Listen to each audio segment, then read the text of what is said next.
Ah, well met, well met. Please forgive my rather rude questions at the door. I would never intentionally stand in the way of the city watch. Well, unless there was nowhere else left to stand, really. But that wouldn't happen unless there was a flood. I must confess, normally I'm rather, well, reclusive. Not that I dislike people, mind you. Quite the contrary. But lately, with all the troubles, a murderer on the loose and young nobles sneaking around up to who knows what, I've had to place wards around my home. Ah, yes. Lately I've seen figures sneaking around in the dark, and not that well-meaning sort of sneaking either. It's obvious what they want.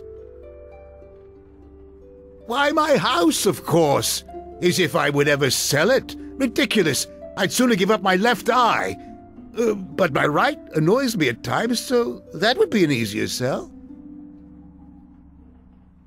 In any event, back when I first settled in Neverwinter, my humble abode was on the outskirts of Black Lake, bordering acres of untouched wilderness. Now, with Neverwinter being rebuilt, following all that plague nonsense, My property went from the periphery to being right on the main thoroughfare of the rich part of Neverwinter. All the nobility wants to live in Blacklake, but there's no more room, so lately they've been trying various ways to convince me to sell my land.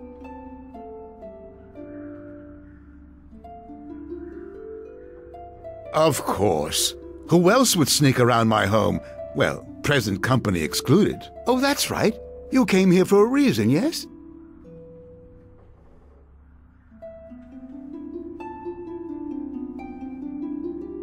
Great dear, what a tale! The moment you arrived, I knew I'd be interested in meeting you. Wish I'd known that when I first greeted you. Would have saved some time. You've certainly come to the right place. A while ago, I found another shard with properties similar to the ones you possess. I've done every possible test on the shard, but learned little. However, I've never had another shard to compare it against. If you'd like some answers, I'll gladly run some tests on your shards. I have just enough quicksilver to do it.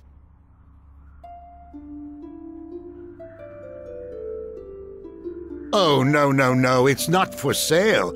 However, if I can determine anything after my test, you're welcome to it. I'll really have no use for it once I discover what it is. Well, now, I'm sure it would make for a fascinating tale, except that I don't remember.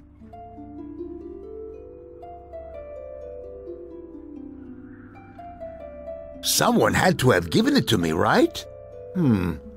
I remember a well-dressed man, perhaps nobility, though I'd never asked such a personal question. He gave me this shard, asked me to study it and report my findings. Now that I think about it, he's never returned for an answer. Not that I've had one to give him. And I never did catch his name, so I wouldn't be able to find him either. Irrelevant, since, like I said, I haven't been able to glean any useful information from my single shard. So it turns out the tale wasn't nearly as fascinating as I hoped. A pity. Back to my original question, then. Would you like me to run some tests on your shards? Ah, thank you. I'll be right back with this.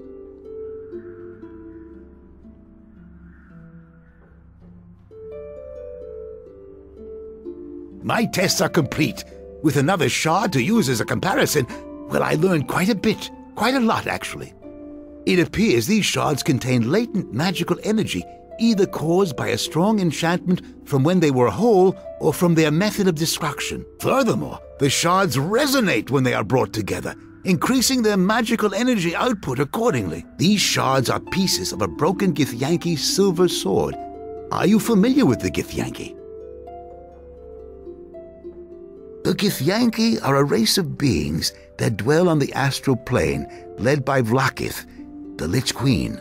Not a nice woman, I hear. Ages ago, the ancestors of the githyanki were human and inhabited another plane of existence, where they were enslaved by the Illithids, or mind flayers. Then came Gith. Little is known about her outside the githyanki, but she led the rebellion to free her people of the Illithids, and is considered the hero and founder of the githyanki people. The githyanki silver swords are forged with the special purpose of severing the silver cord that connects the form of an astrally projecting traveler to his or her material counterpart. They look like a regular githyanki weapon until used in combat, at which point they turn into a column of flowing, shimmering liquid.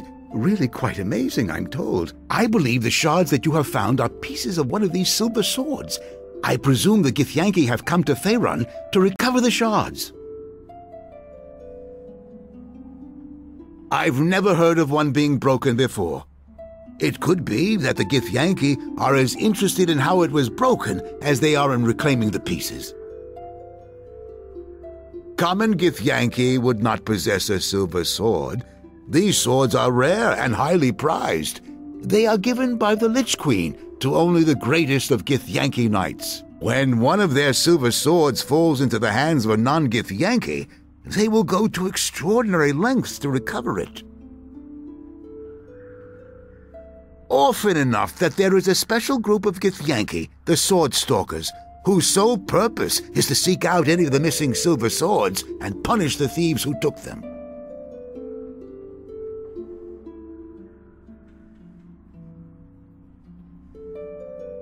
I wish I knew more. Amun Jero was the real expert. He actually possessed a silver sword. Amangero?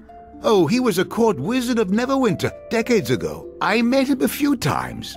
He was a nice fellow, a little absent-minded with a tendency to drift off the subject. Amangero reminded me of my old mentor, Master Growler.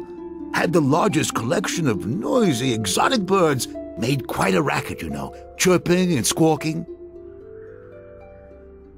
Well, he's dead now, so I'm not sure finding him will help you much. When word of Amon's death reached me, it was from a messenger who had heard it in passing. The nobles who ruled Neverwinter at the time must have assumed I would simply know if another scholar passed away, for they had not mentioned it to me. It was almost an afterthought. I learned later that it was partly due to what Amon's family wanted, and what had been requested by the deceased, to enter life quietly and to leave it the same way. It is sad in this age when the passing of a humble scholar, an indistinct court wizard, barely warrants a footnote in history. It makes me wonder, will anyone remember me when I'm gone? That's kind of you to say, but unlike Amangero, I will not be survived by any family. I suppose they would, but the Gero family was said to have moved far away from Neverwinter after the war, and Amangero's passing. I have no idea where they might be now.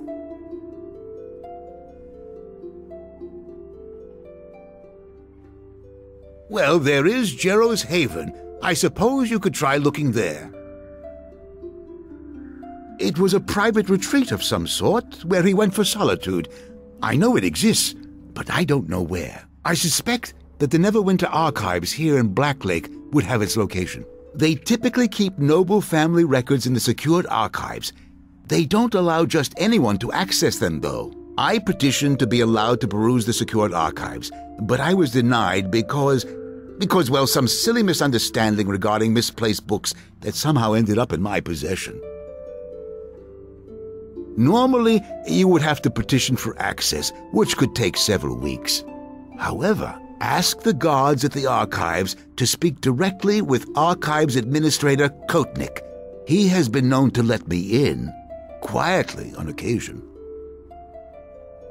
Very well. Thank you for your visit, and for letting me chat with you.